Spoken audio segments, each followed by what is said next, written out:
حلوه ساهله وزوينه ولذيذه كتذوب في اليد قبل الفم. عندي هنا الكوك خلطته مع العسل، صافي غير الكوك والعسل، ودرت ملون غذائي صافي وخلطو. غادي نديرو هنا في السيليكون، درت 3 ديال اللوينات.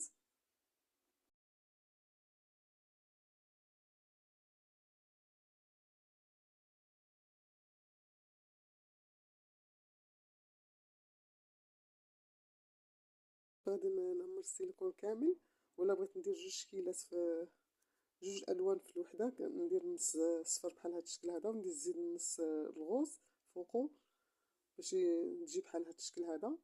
ها هي يجي نص صفر ونص غوز، وهذا هو الشكل ديال الحلوه ديالنا. كتجي لذيذه بزاف وسهله، توجد في دغيا دغيا. ونتمنى الفيديو ديال اليوم يعجبكم. يلا بسلامه عليكم.